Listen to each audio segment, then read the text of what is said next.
I should point out that I'm an ag economist, and so what I'm most interested in is what does this say about cost and returns and profit, and so that's what I hope to look at. Sure. Even though public speaking is not my favorite thing, I get the best honor here tonight. As we closed out last year, we had honored 3 gentlemen that had done so much for UAM and had a fabulous night, and just, you know, seeing friends and getting back together. It was evident and unanimous that this year it was time to put the spotlight on Dr. Kelly Bryant. It was time to honor our friend.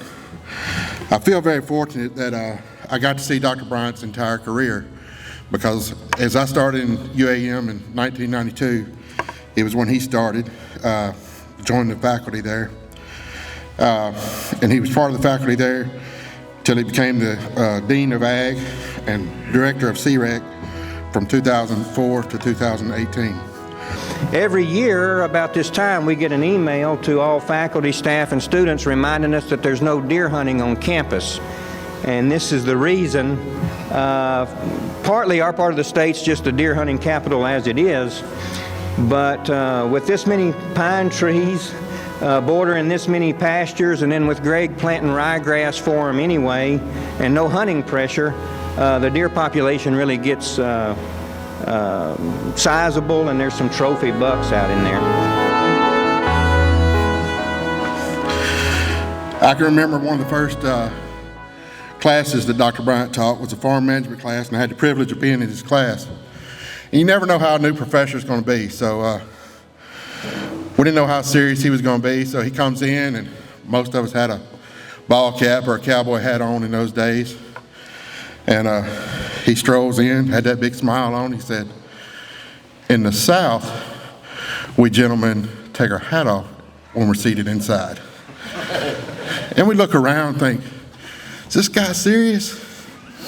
Yeah, he was serious, so it's just put that hat on the floor, you know.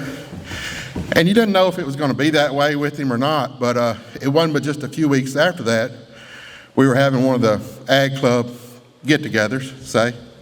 I think Dr. Francis called them parties, but you know how he is. We were having one of those parties, and Dr. Kirst and Dr. Francis were pretty used to what went on there, and pretty tolerant anyway. And you know, Dr. Bryant shows up, and you never know how's he going to take this. This guy gets the guitar out and sits there on the tailgate and just sings along with everybody, taking requests, life of the party. He was UAM Ag Gold from that day on. We would have picked him up, hauled him anywhere with us if he'd have went with us from then on. I mean, he was that guy. As I graduated and moved on and I had 2 or 3 jobs in agriculture, you know, I'd had some job changes due to downsizes, company buyouts, different things. I'd moved out of the agriculture field and taken a job as a sales rep with a boat company. And Dr. Bryant calls me one day and he says, "I want you to come talk to my senior seminar class." And I said, "Somebody's canceled on him evidently." Gotta be. So I'm thinking I'm on short notice, you know. I said, "Okay, when do you need me?" And he said, "You pick the week." I said, "Doc, why me? I'm not in ag anymore." He said, "How did you get where you are?"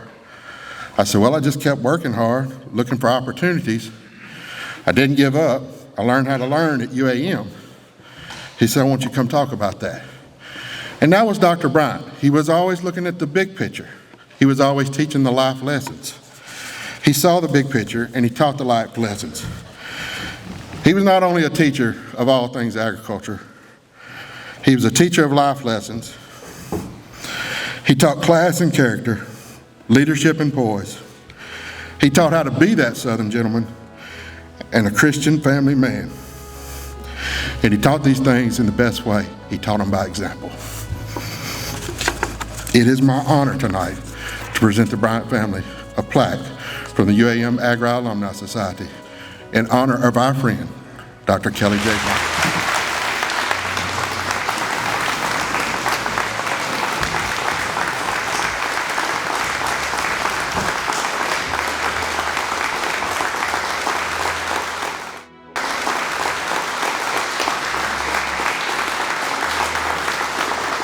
when we had our meeting after last year's event, I believe it was Rusty that spoke up, Rusty Jones, our rodeo coach. First thing that said next year's got to be Doc's year. And that's what he was known as, was Doc. We had to get used to people calling the house back when we had a landline before cell phones for you young people. And mom or whoever would answer and they'd say, "Is Doc there?" Like, who's Doc? And that was the UAM culture that I still use today. You know, is Doc there? And, you know, he loved this program. He loved this department. It really was everything to him, outside of his family and outside of his faith. As Bill said, I've had a lot of people I've talked with that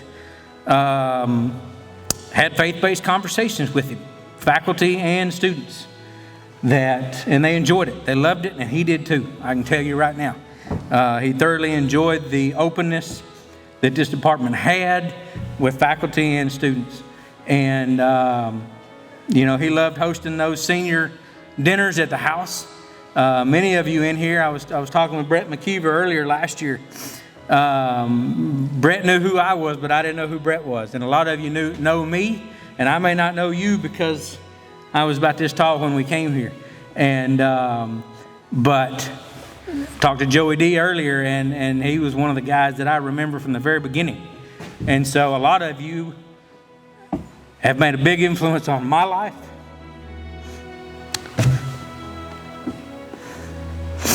And my family's life. And you mean a lot to us. And I was thinking about what to say tonight in place of him, and you can't. The two things I think he would leave you with is the thing I think he would leave you with is keep your priorities in line. Number one, keep God first. Number two, keep your family second. Everything else is window dressing. Thanks.